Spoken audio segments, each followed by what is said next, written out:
4वा अध्याय पहिल्यापासून. आता मी म्हणतो की वारीस जोपर्यंत पाल आहे तोपर्यंत तो सर्वांचा धनी असूनही त्याच्यामध्ये वा गुलामामध्ये काही भेद नसतो. हालेलुया. आता एक व्यक्तीचा मुलगा नाही तर मुलगी लहान आहे, तो आणि कामदार त्याच्याकडे असलेला गुलाम यांना जास्त काय भेदभाव नसणार आहे. जेवण मिळणार आहे, सगळं मिळणार आहे, पण काय अधिकार नसणार आहे. हालेलुया. सर्व काय त्यांना मिळणार आहे, पण काय अधिकार नसणार आहे. ते स्वतः काही करू शकणार नाही आहे, डिसिजन घेऊ शकणार नाही, निर्णय करता येणार नाही आहे. का करता येणार नाही आहे? तो अजून लहान मुलं आहे. हालेलुया. जेवेळी ते मोठा होणार आहे, ते समजदार होणार आहे, ते बघून त्याच्या वडिलांनी थोडा थोडा थोडा त्याला अधिकार सगळं देणार आहे आणि त्याला फ्री करणार आहे.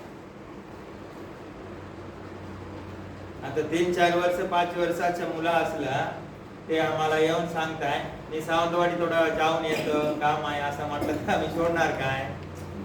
हालेलुया. नाही सोडणार आहे. आता देव सांगताय मी सावंतवाडी जाऊन येतो, जा. 3-4 वर्ष म्हणजे ते लहान आहे, त्याला जमणार नाही आहे, समजणार पण नाही आहे, जमणार पण नाही आहे.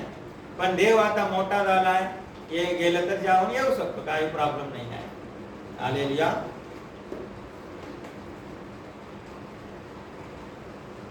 लहान आहे म्हणून गुलाम आणि कामगार याच्या आणि मालकच्या मुला काही जास्ती फरक नसणार आहे, एक सारखेच असणार आहे. हालेलुया. आता मी म्हणतो की वारीस जोपर्यंत पाल आहे तोपर्यंत तो सर्वांचा धनी असूनही त्याच्यामध्ये वा गुलामामध्ये काही भेद नसतो. वारीस लहान आहे, पण ते सर्वांचे का कोण आहे? मालक आहे.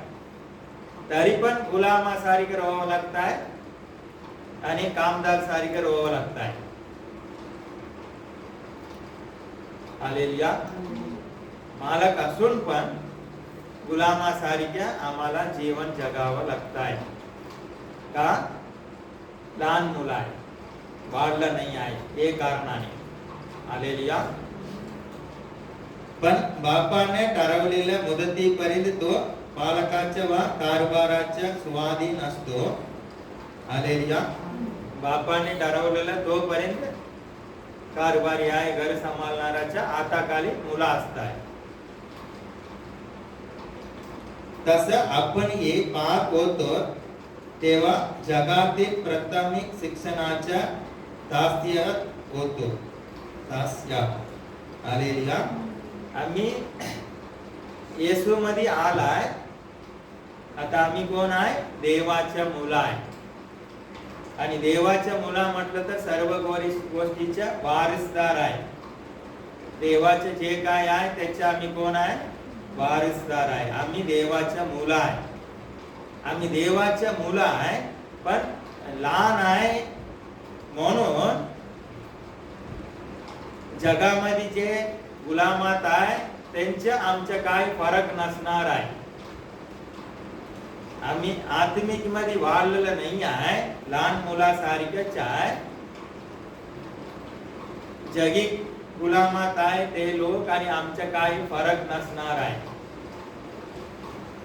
त्यांचे सारखेच आम्हाला जीवन जगावं लागणार आहे. पण खरं कोण आहे? आम्ही मालक आहे. हालेलुया.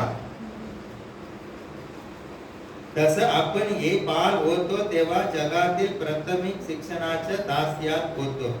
येशू मध्ये वाढला नाही आहे, ते जगिक नियमानुसार रीतिरिवाज सर्व काही पालन करत राहणार आहे. येशू मध्ये आम्ही किती वाढत जातो तेवढा रीतिरिवाज, जगिक बंधन, जगिक गोष्टी याच्यापासून सुटून बाहेर येणार आहे. हालेलुया. कसं उभं राहणार आहे? मी हे सर्व गोष्टीचा मालक आहे, माझा पिता परमेश्वर आहे, मी त्याच्या मुलं आहे. हालेलुया. परंतु कालाची पूर्णता झाली तेव्हा देवाने आपल्या पुत्राला पाठविले. तो स्त्रीपासून जन्मलेला नियमशास्त्राधीन असा जन्मलेला असत होतो. एक उद्देश एक होतं की जो नियमशास्त्राधीन होतो तेच त्यांनी खंडणी भरून सोडवावे आणि आपल्याला पुत्राचा हक्क मिळावे. हालेलुया. नियमशास्त्र काय म्हणताय? 10 आज्ञा तुम्ही पालन केलं तर तुम्ही जगणार आहे, आज्ञा मोडलं तर मरणार आहे. पापाचे वेतन मरण हे नियमशास्त्र आहे.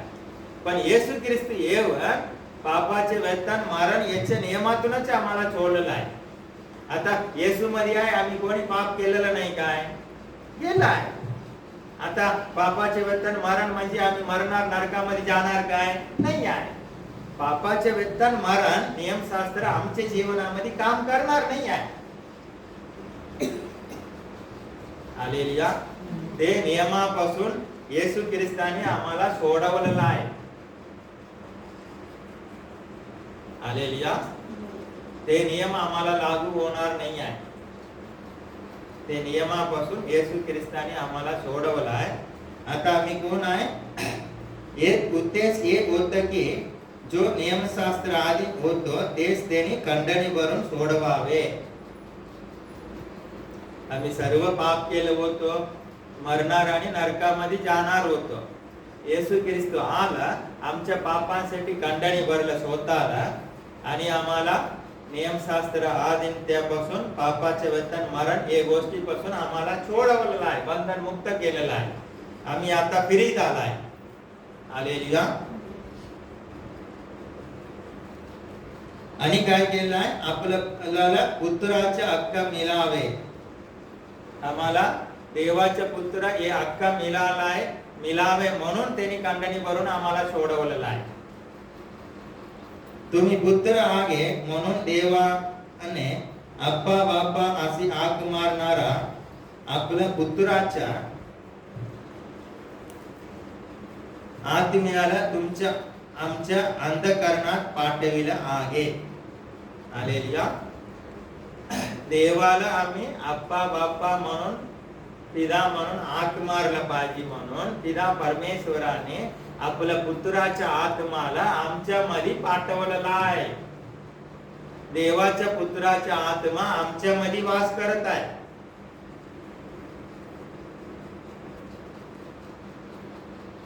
आता आम्ही काय आहे? देवाचे पुत्र आहे. देवाला कसा हाक मारतो? अप्पा बाप्पा, बाप्पा माझ्या पिता. हालेलुया. परमेश्वर आमचे पिता आहे, आम्ही त्याचे पुत्र आहे, कारण त्यांनी आपल्या पुत्राचा आत्मा आमच्या मध्ये पाठवलेला आहे. म्हणून तू आतापासून गुलाम नाही तर पुत्र आहेस. आम्ही आता शैतानाचे गुलाम नाही आहे. आम्ही कोण आहे? आता पुत्र आहे. येशू ख्रिस्ताला ओळखत ना होतो, जगामध्ये होतो, ते वेळी आम्ही गुलामात होतो. येशू ख्रिस्ताला ओळखलाय, आता आम्ही गुलाम नाही आहे, पुत्र आहे. हे पण कधी होणार आहे? आत्मिक जीवनामध्ये आम्ही आमचे वाढ होत जात आहे तेवढं आम्ही पुत्र असं होणार आहे. आता मी येशू मध्ये आलाय, काही गोष्टी जगाच्या नियमानुसार मी करत आहे, काही गोष्टी देवाच्या वचनानुसार करत आहे.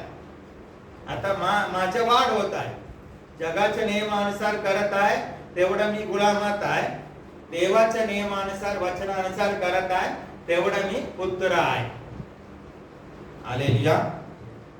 आता देवाच्या वचनावर आम्हाला विश्वास येत आहे.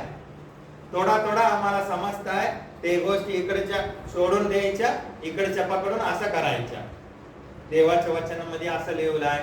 असं करत करत जात आहे आम्ही. आत्मिक जीवनामध्ये आमची वाढ होत आहे. तेवढंच देवाच्या पुत्राच्या स्थानामध्ये आम्ही वाढत जाणार आहे. हालेलुया. आणि गुलामातून आम्हाला छुटकारा मिळणार आहे. सत्य समजणार आहे. देवाचे वचन आम्हाला समजणार आहे सत्य इथे बंधनातून सुटकारा देणार आहे, इथे आम्हाला आणि पुत्र म्हणून जोवल करणार आहे, ओर करणार आहे. हालेलुया. आता एक मुलगा आहे, एक वडिलांना दोन मुलगा आहे असं ठेवा. एकाला एक लहान मुलगा आहे, एक मोठा आहे. आता मोठा मुलगाला गोवामध्ये कुठलं कामासाठी पाठवलं तर गोवामध्ये गेलं तर तो दारू पिऊन येणार आहे, काम बरोबर करणार नाही आहे, कारण तो दारूच्या गुलामामध्ये आहे. असं असलं तर त्यांना वडिलांनी तिकडे पाठवणार नाही आहे, कारण तो दारूच्या गुलामात आहे, दारूचे व्यसन आहे, म्हणून त्याला तिकडे पाठवणार नाही आहे, ते गुलामात आहे. आणि दुसरा मुलगा आहे, त्याला दारूचे व्यसन नाही आहे, दारूच्या गुलामात नाही आहे, तिथे ते पाठवणार आहे. हालेलुया. आम्ही काही गोष्टीमध्ये अजून गुलामात आहे, काही गोष्टीमध्ये देवाचे पुत्र आहे. म्हणून देवाचे वचन काय सांगत आहे रोम 8 मध्ये, देवाच्या आत्मा कोणाला चलवत आहे तेवढेच देवाचे पुत्र आहे, मुला पुत्र. हालेलुया. अरे गोष्टीमध्ये देवाचे वचन सांगत आहे, असं देवाच्या वचनानुसार देवाचा आत्मा आम्हाला चलवत आहे, आम्ही देवाचे पुत्र आहे. मोठा झालेला आहे, आता मोठा मुलगा झाला आहे आम्ही. देवाचा आत्मा आम्हाला चलवत आहे, देवाच्या वचनानुसार चलवत आहे, तेवढं देव आम्हाला जबाबदारी देणार आहे.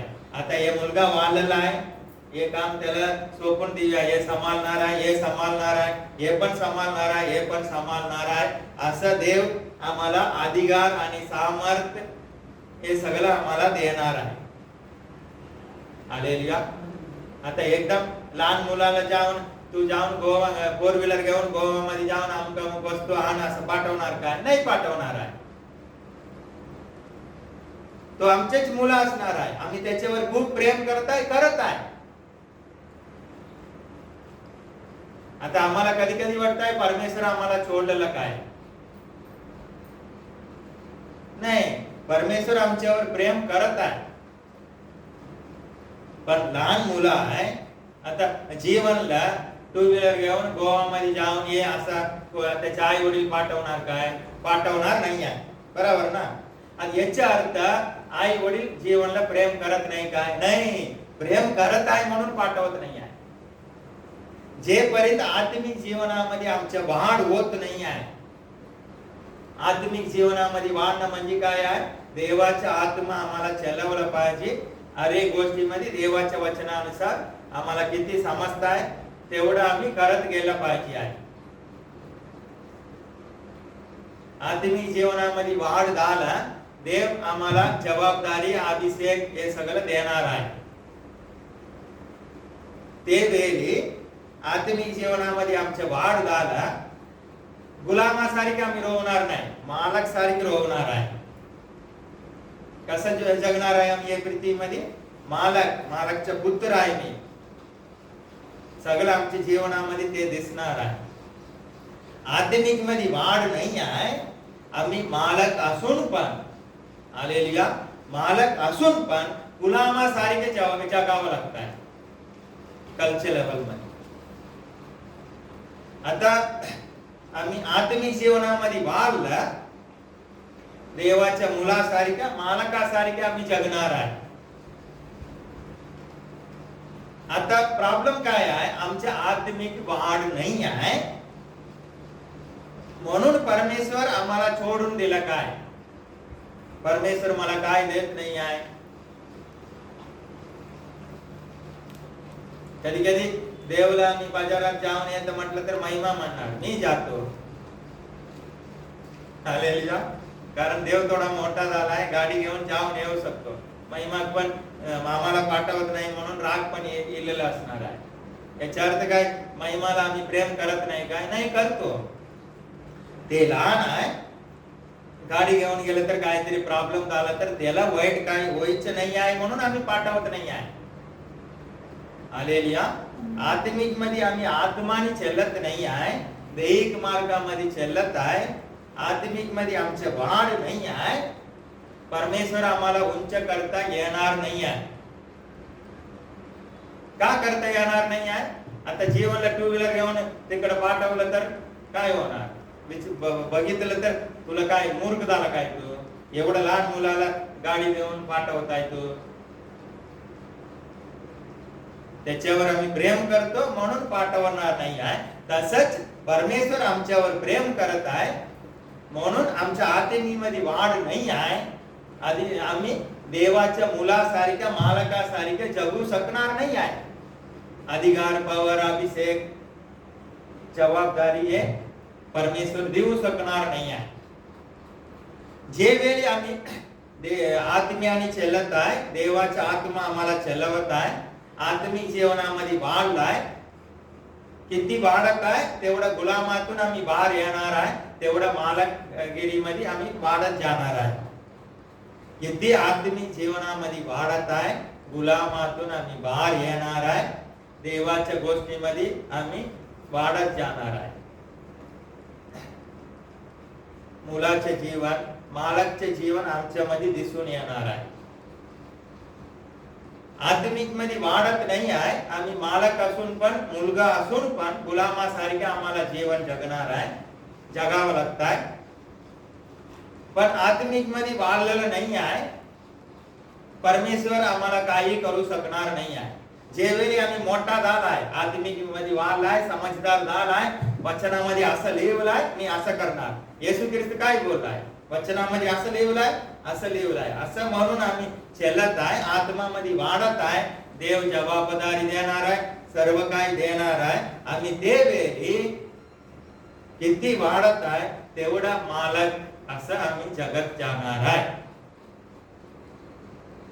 एक वडिलांना 4 मुलं असलं तर एकदा मोठा मुलगा वाढलाय, त्याला सगळा समजदारी असलं तर त्याला त्यांच्या बिझनेस सांभाळण्यासाठी वडील ठेवणार आहे, बाकी मुलांना त्याच्या हाताखाली ठेवणार आहे. तो बरोबर समजदार आहे, तो हँडल करू शकतो. असंच आमच्या आत्मिक जीवनामध्ये किती वाढ होत आहे तेवढं देव सर्व काय आम्हाला देणार आहे. आता हे समजदार झालाय, याला देऊ शकतो. हालेलुया. आत्मिक जीवनामध्ये आम्ही वाढ नाही आहे, देवाकडून आम्ही मुलं आहे, आम्ही मालक आहे, देवाचा वारसदार आहे. याच्या फल परिणाम काय आम्हाला मिळता येणार नाही आहे. आमच्याकडे सर्व आहे पण आम्हाला मिळणार नाही आहे. असं जीवन जगावं लागत आहे. जेवेळी मुलगा मोठा झालाय त्याला सर्व अधिकार मिळणार आहे, सर्व काय तो सांभाळणार आहे. नंतर तो मालक सारखे खुर्चीमध्ये बसणार आहे, मालक सारखे ते बोलणार आहे. बाकी कामदार आहे, बाकी जे लोक आहे त्याच्या हाताखाली त्यांच्याकडे कसं मालक सारखे बोलणार आहे, मालक सारखे राहणार आहे.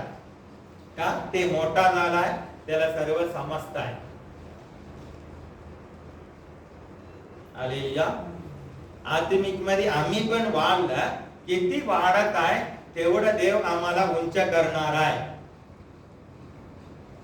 फुकट बोललेलं नाही आहे. देवाचे राज्य, त्याचे नीतिमत्व मिळवण्यासाठी जट्टा हे सगळं मिळणार आहे. आत्मिक जीवनामध्ये देवाचे राज्य मिळवण्यासाठी जट्टात वाढत गेलं पाहिजे. आता ते देवाचे राज्य मिळवणं म्हणजे काय आहे? आता काही गोष्टीमध्ये देवाचे राज्य माझ्या जीवनामध्ये आहे, काही गोष्टीमध्ये सैतानाचा असू शकतो. आता सैतानाचे कमी होत गेलं पाहिजे माझ्या जीवनामध्ये, देवाचं वाढत गेलं पाहिजे आहे. हालेलुया. ते वेळी देवाच्या मुलं आहे, मी वारसदार आहे, मी मालक आहे, हे सगळं फल परिणाम मला मिळणार आहे. हालेलुया. आत्मिक मध्ये आम्ही किती वाढत आहे तेवढंच सैतान, दुष्ट आत्मा सर्व काय आम्हाला बघून भिणार आहे, बोलून जाणार आहे. देवाची इच्छा, आम्ही देवाचे मुलं आहे, आम्ही सगळं पुत्र झाला पाहिजे, आमच्या आत्मिक वाढ झाला पाहिजे, आम्ही अधिकार मिळवून देवासाठी एक महिमा, देवाला महिमा झाला पाहिजे, एक साक्षी असं आम्ही राहिलं पाहिजे. हे देवाची इच्छा आहे. इकडे मिसअंडरस्टँडिंग नाही झालं पाहिजे. एक आत्मिक मध्ये वाढलाय, त्याला परमेश्वर उंच केलाय, पण आत्मिक मध्ये वाढलं नाही आहे, त्याला उंच करू शकणार नाही आहे. कारण मी तुम्हाला क्लिअर सांगितलं आहे, इकडे देव मला सोडलं काय असं नाही समजलं पाहिजे आहे. आपण काय टार्गेट केलं पाहिजे? देवाच्या इच्छा माझ्या जीवनामध्ये परिपूर्ण झाला पाहिजे, देवाच्या मागे पूर्ण आम्ही चाललं पाहिजे आहे. हालेलुया. इकडे तिकडे सैतानाचं काही ऐकायचं नाही. सैतान किती पण आम्हाला देताय बोलून दे, किती पण वर ठेवताय बोलून दे, सैतानाचं ऐकायचं नाही. येशूच्याच मागे आम्ही चालत राहायला पाहिजे आहे. हालेलुया. आणि काहीतरी केलं तर पण हे पृथ्वीचे जीवन सगळं सर्व गोष्टी नाश होणार आहे. आमचं घर नाही आहे, आम्हाला तिथून पुढे जायचं आहे. आत्मिक मध्ये वाढलं तर तिथे पुढे पण आम्ही वरच्या लेवल मध्ये असणार आहे. आता येशू ख्रिस्त बरोबर 12 शिष्य होतो, त्याच्या बरोबर दुःखामध्ये गेला. येशू ख्रिस्तासाठी मेले किती लोक. आता एक येशू ख्रिस्त आता बायबल मध्ये गॅरंटी झाला, तुम्ही माझ्या बरोबर सिंहासनामध्ये बसून इस्रायलच्या 12 गोत्रावर तुम्ही राज्य करणार आहे. ऑलरेडी आता त्यांना पोझिशन मिळालं आहे. आम्हाला तिथे पोझिशन पाहिजे आहे, तिथे वरच्या लेवल मध्ये आम्ही असलं पाहिजे आहे. ते मिळालं नाही पाहिजे म्हणून सैतान इकडे काहीतरी देऊन आम्हाला बिस्कट टाकून आम्हाला थांबवत आहे, दुर्लक्ष करताय. येशू ख्रिस्त आमच्यामध्ये आहे. येशू ख्रिस्त जे काय केलाय ते आम्ही करणार आहे, त्याच्यापेक्षा मोठा आम्ही करणार आहे. आम्ही हे जगाचा प्रकाश आहे, आम्ही हे जगाचा मीठ आहे. हे सगळं कधी होणार आहे?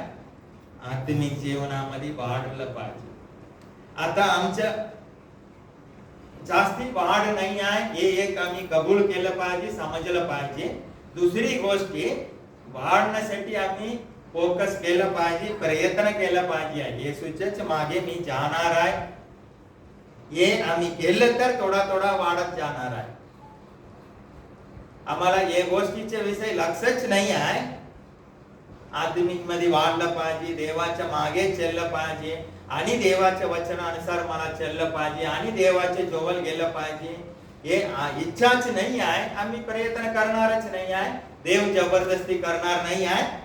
आत्मिक मध्ये वाढलं नाही आहे, लहान मुलासारखे असणार आहे. येशू ख्रिस्ताने आमच्यासाठी जे काय लेवल ठेवलेलं आहे ते लेवल आम्हाला मिळणार नाही आहे. जे काय आम्हाला आमच्यासाठी ठेवलेलं आहे ते आम्हाला मिळणार नाही आहे. असंच परिस्थितीमध्ये आम्ही रडत राहावं लागणार आहे. हालेलुया. खरं परिस्थिती काय आहे? आम्ही येशू मध्ये वाढत गेलं तर दुष्ट आत्मा आम्हाला बघूनच पळून जाणार आहे. आमच्या सावली पडलं तर ते पळून जाणार आहे.